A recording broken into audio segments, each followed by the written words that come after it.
Tacos de Canasta, a Mexican street food sensation born in Tlaxcala, Mexico as a clever solution to keep tacos hot as vendors pedaled through the city to make a sale. Fast forward, they are still a popular meal you can have on the go, and today we're making them at home. But don't worry, if you don't have a basket, you can use a large deep pot. First, we're gonna make that chili oil that's gonna get poured over the tacos. It's gonna get infused with garlic, guajillo, onion, all of the works. So place a large pan over medium heat.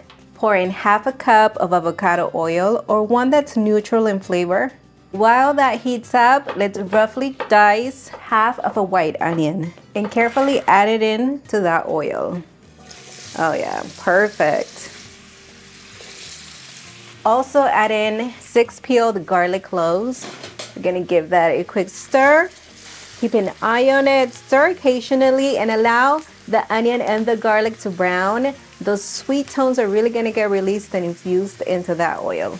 This is looking great. It is halfway, and I do have 6 guajillos, and I removed the seeds and stem from them. I also wiped them with a damp paper towel because I don't want them to be wet because they are gonna get toasted in hot oil. Remember to flip them continuously. Now you can do this right before you add the onions and just take care of the peppers first, but I kind of forgot.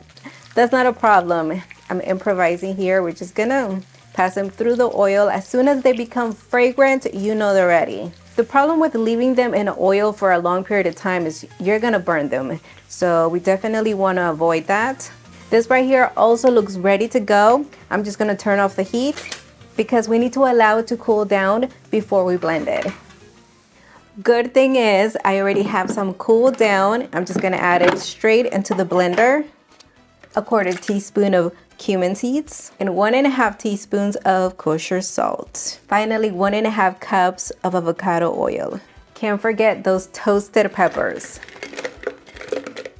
Just cover and blend until it is completely smooth, broken down. Allow that blender to get the job done. What I'm going to do is strain it, and for that I'm gonna be using a cheesecloth over the strainer, because I don't want any of that chili skin exposed to the heat. It will burn. You're gonna get a bit of a bitter taste, but no worries, this is the perfect solution. You can use gloves for this. It got a little messy for me, but that's fine because it's not complicated. All right, do not discard the paste that was left behind. Transfer it back into the blender. We don't want to waste any of that guajillo, garlic, onion flavor because it's so good. Oil is nice and clean. We're gonna set both the blender and this aside. Meat is already cooked, and I am using 3 pounds of boneless pork ribs. You can also do pork shoulder, but all I did was cut it into medium-sized pieces. Make sure you season all sides with salt and ground black pepper. Then we're gonna take it over to that Instant Pot, set it on high saute mode, and make sure you brown all of those pieces in separate batches if needed to prevent overcrowding. Once done, all of that meat needs to go into the pot. Pour in 6 cups of water, 2 bay leaves, 1 teaspoon of whole allspice, a whole white onion, a head of garlic. Make sure you slice that end off to expose all of those garlic cloves. Cover, secure that lid, and cook on high pressure for 45 minutes with a 10-minute natural pressure release. Finally, quick release the remaining pressure. This is already uncovered. I'm gonna remove all of the meat. It is so tender, so you have to be really careful, but the flavors, the aromas developed are just out of this world. Okay, now I'm going to strain the rest of the broth. I'm gonna need 1 cup for this recipe, so I'll just set this aside. As for the rest, let it cool down, store it in the fridge for future use. Using a pair of forks, you can just shred the entire meat apart. Bring out the blender one more time with the paste already inside. To that, we're gonna add that cup of the broth we reserved, 3 whole cloves, 1 teaspoon of Mexican dry oregano, and that's it. We just have to blend it until it's already broken down. We're gonna blend until smooth.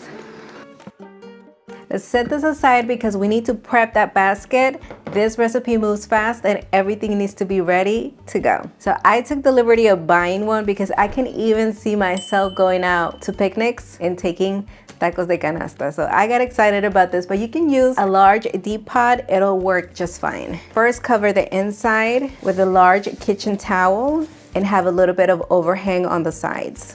So for me, that's going to be 2 kitchen towels. Next, 2 large turkey oven safe bags. And this one's not big enough to fit the entire basket, so I'm gonna use 2 of them. Also wanna make sure they have a little bit of overhang. Since I'm using 2, I'm gonna have to cut on the side to expand it. You just have to be very careful not to leave any holes or empty spaces where the oil can get through. You can achieve that by overlapping the bags. Now do a layer of butcher paper and an extra piece in the center for extra cushion and height. Let's set this aside and heat up some corn tortillas. You're gonna need about 26, give or take. And I have a comal already hot over medium heat. They have to be flexible. Meanwhile, I'm gonna have a tortilla warmer ready because they have to stay hot. Keep them covered. I purchased these at my local tortilleria. They're nice and sturdy, just what I need. If they're too thin or you already know from the get-go that they're gonna break and they're fragile, don't use them. Let's finish up that filling. It needs to be warm by the time we start assembling those tacos. So place a large non-stick pan over medium heat. Take that shredded pork, add it in. Now pour in that sauce. Something that's really important to know is that you don't want that filling to be kind of juicy with a lot of liquid, which will make the tortilla break. This has been cooking for about 3 to 5 minutes. Taste it for salt, add some if you need to, but this one's good to go. I'm just gonna turn off the heat. Place a small saucepan over medium-low heat and pour in that chili oil. We're gonna try to bring it up to temperature slowly, plus an additional cup of avocado oil. Oil's heating up, tortillas are nice and hot. Filling is hot, basket right beside me. Everything has to move fast. And always make sure those tortillas remain enclosed so they don't get cold. Just gonna take one at a time, add your filling, close it up, make that first layer. It's like a marathon here. Everything has to stay nice and hot. If you feel like those tortillas are way too hot, you can always use kitchen gloves. I'm gonna link the ones that I use down in the description area. They're gonna make it easier. I've sliced a whole onion. I'm just gonna layer that right over the tacos. Ready? Let's do that first drizzle of oil. It should be nice and hot. If not, crank up that heat to medium. Very carefully ladle some of that oil over the tacos. Oh yes. Back to the heat because we have to make another layer of tacos. More onions, more oil.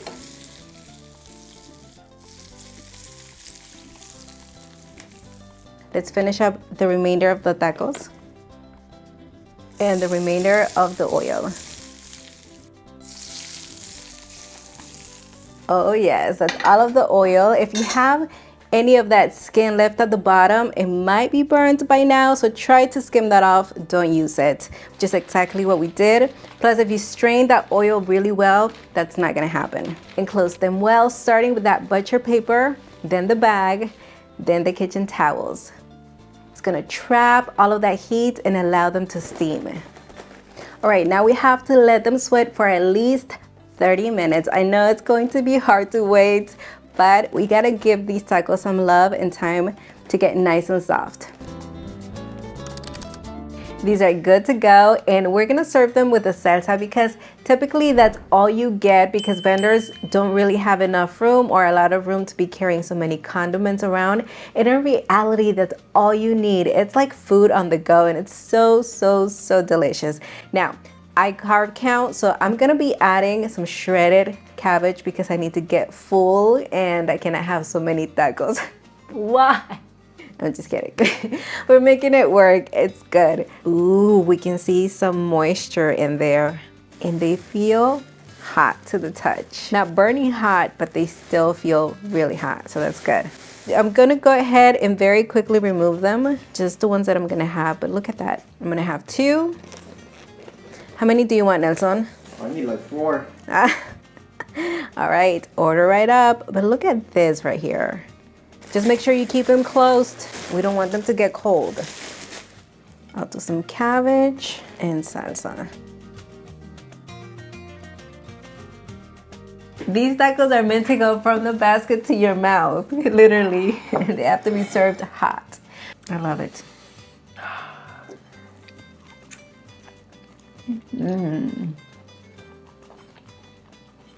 If I make the tacos, you should be the one driving the bicycle going out to sell them. I will do it. It's so good.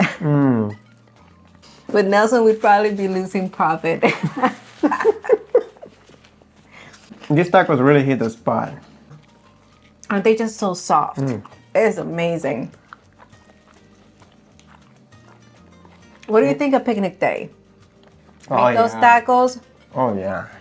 Go to a nearby park, enjoy them. Just open up the basket, make everybody around you jealous. So good. Oh, wow. Instead of taking sandwiches. I am loving that shredded cabbage. For some reason, I can't taste the cabbage. It's right up there. I feel like cabbage. I don't know why I didn't add. I guess we're trying to show the different plating options you have, but Nelson's definitely gonna have cabbage with his. I know it. He loves green stuff and veggies and all of that.